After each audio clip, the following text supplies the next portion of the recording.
So, how do we motivate the students to do the work? Funny, you should ask.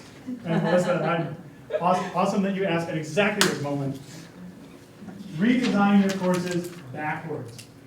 Think of hybrids as face-to-face enhanced online courses. When you're teaching a fully online course, you're going to be designing interactions between you and your students, designing interactions among your students, and designing interactions between your students and materials. So, how do you get your students motivated to read a textbook? Give them a quiz about the textbook materials. I know it sounds sort of grade schooly. At the same time, it works. Students will do what is worth course credit. And please jump in. Unless they don't have the money to do so. That is true. Many students, I think that Dr. Moreau said that the average annual income of most of our students, or maybe nationally, is like $20,000. And a student the other day literally told me, I'm failing my class, I didn't do well enough to get hope, I have a little Pell money, it only covers this, it didn't cover the $300 book, so I don't have my textbook. Well, and one of the big challenges is we teach in disciplines, many of us, where the textbooks are very expensive. Students will rent them, students will get an old version, or students may not buy them at all in the first place. So that is a very cogent thing to keep in the back of your mind. One of the things we can do in our course design is by thinking about what are the outcomes, what are the end goals that we want our students to accomplish. We can then work backward from there to design those interactions between them and us, and those typically take place in the face-to-face environment. Those interactions between students and among students, and those balance between the online portion and the face-to-face portion, and the interactions between the students and the material. All of them, I'll still argue, should be worth course credit. At the same time, if you know you have a textbook that's very expensive, if you know from your previous experience teaching your course that your students often don't or can't get that resource, work with your librarians. Where's my MLS librarian? My librarian's back here. You may have to go off campus for these guys, but and in the state of Georgia right now, we have an initiative from the university system called Affordable Learning Georgia that exists solely to help you identify low-cost or no-cost but high-quality alternatives to high-cost textbooks. you took the words right out of my mouth. There is a movement called OER, Open Educational Resources, and that is worldwide, gaining traction for finding resources that are equivalent in quality to the resources you're asking your students to work on in textbooks, but which are available at low cost or no cost. And Elijah, you took the words right out of my mouth. Awesome. I knew I should point to my librarians on this one. So fantastic. Why is it that we should think about our hybrid courses first as online courses and then add in face-to-face interactions? Because it starts with online. It gets us thinking about, okay, I have 12 units in my course. Each of those units is going to start off not with me standing in front of people, but with people encountering information, new ideas, and practices on their own. That flip of the script is oftentimes enough of a mental change for us as designers and professors so that we are no longer trying to give information to our students when we're standing in front of them. In fact, this workshop here, I'm giving you a lot of information, and I'm doing my darndest to flip it around. Hey, tell me some stories. Hey, let me listen. Has anybody experienced this? That kind of interaction is, I think, Michael, what you were after in your question. How do we get students more engaged? How do we keep them more engaged? So, please. Sometimes I think it's easier to think along those lines instead of going the typical face-to-face to hybrid to online. If you go from face-to-face to 100% online and then you back up to hybrid, you come into it with a totally different viewpoint because you've already been at the 100% online, and then you're going to make your hybrid classes this as opposed to starting out strictly face-to-face and just trying to build a hybrid class, because you don't have that 100% online view to back up to. Absolutely, and you've said it actually a lot more succinctly than I did.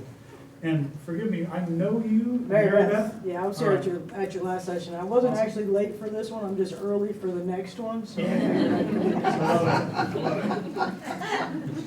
Guilty about what? No, I'm early for the next one.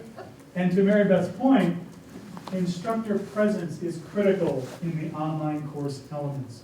So how do we know that a professor is present to his or her students in a face-to-face classroom? How can you tell?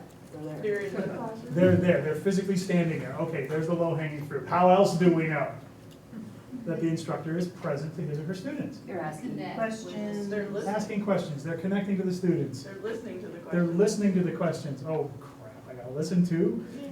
Well, yes, but yes. How else do we know? Take your eyes off the instructor for a minute. How else do we know? Students are actually in the classroom. Yeah, students are there. Students are attending. Students are paying attention. Picture me at the age of 18. I have hair down to the middle of my back, Motley Crue t-shirt, right? Leather jacket, ripped jeans, big clunky engineer boots. This is me in class.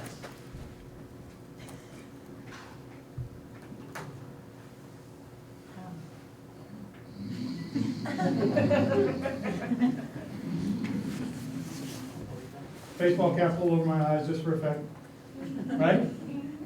That was me. You can tell something changed between the time I was 18 and now. You didn't laugh at that, that's a bad sign. Okay. But that was me when I was 18 years old, right? I was in the back of the class, kind of asleep, kind of disengaged. You could probably, if you were an observer coming in and watching that professor teaching, you might think the professor was not reaching out to all of the students. Why was I asleep? Because the professor was boring? Because I was working my night job as a chef. And I couldn't keep awake for my morning classes. So, instructor presence in the online version, the portion of a hybrid class, you are going to have your learners in the online portion of your class. And this is where we can get up against the, oops, I forgot to do the online portion of the class. It's very seldom I forgot. In fact, when it was Katie, right? Yep. And in fact, when Katie mentioned that, I wrote the words, I forgot. Katie didn't actually say them. Typically, students feel obliged to come to the face-to-face portion of a hybrid course because the professor sees that they are there, literally sees them with the eyes. And students can feel much less obliged to stick with the work in the online version of the class because the professor does not see them. Well, my kids have this thing at school and work is really ramping up and I have to say no somewhere. I'm going to keep going to my face-to-face portion of this class because otherwise Professor Katie will know that I'm slacking. But, this online stuff, it's low on my totem pole. It's the last thing in the day and I had to go to bed because I was tired. So that, let me tell you a story about coffee. Story about coffee. So, in a bunch of different corporate break rooms, the most important piece of equipment in any office is the coffee maker. Right? Okay, a few people are nodding. You know that this is true. So, in many offices around the United Kingdom, in 2006, some social scientists did an experiment.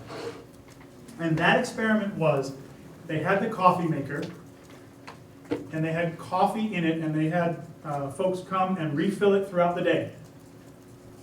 And they put a sign up that said, 50 pence for a cup of coffee. 50 cents, half a dollar, right? 50 pence for a cup of coffee, and there was a little can with a slot. Unbeknownst to the workers in these many offices throughout the United Kingdom, the researchers had also set up hidden cameras to watch who paid for coffee and who didn't pay for coffee.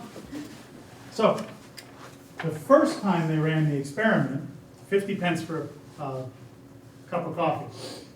Out of every 100 cups of coffee that people got, how many people paid for the coffee?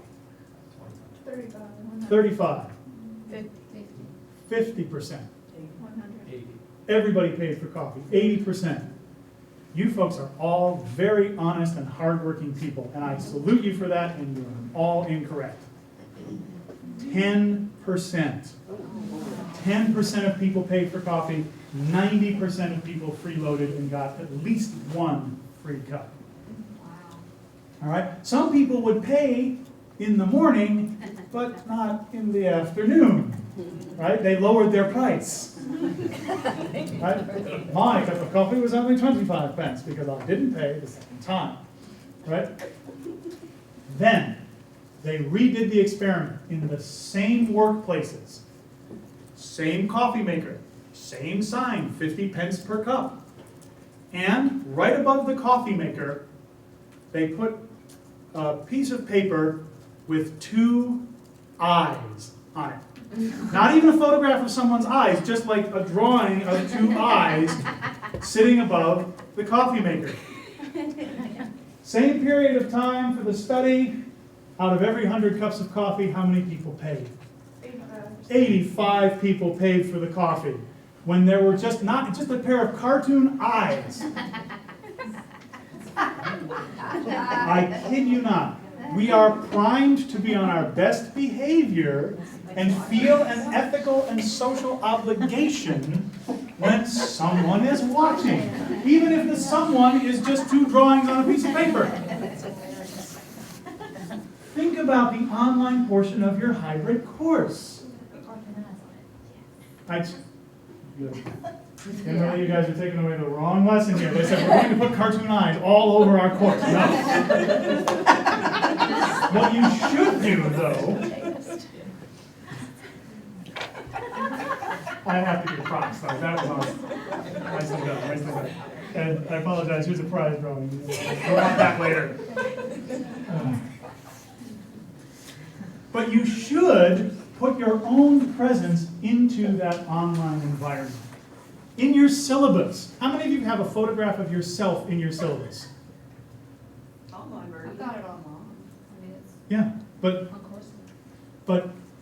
having a photograph in your learning management system course versus a photograph that's actually in the syllabus document itself. Please put it there. That's part of our structure we're gonna do. Julie, you teach counselor folks, right? How many of your folks have ever come to you and said, you know, I have this challenge with this professor, and we say, oh, what course are you taking? I'm not sure what it's called. Well, who's your professor? It's a woman, and she dresses with scarves all the time. Do you know her name? No. How long have you been in the course? 10 weeks. Right? This happens. This happens in face-to-face courses. So if you're able to put your own image, hi, this is Professor Mary Beth. Let me talk to you today. If you are able to put in audio, a little podcast of you talking to your students. If you're just able to put in a little paragraph that says, hello students, here's what I'd like you to do, and put your picture next to it. Your students will feel that increased presence. We know it works for coffee. So it's going to work for anything, right? If you're standing between someone and caffeine, they will elbow you out of the way to get to the coffee machine. So in the online portion of your course, make sure that you, the instructor, are present. And this is where we go from macro design into some real specifics.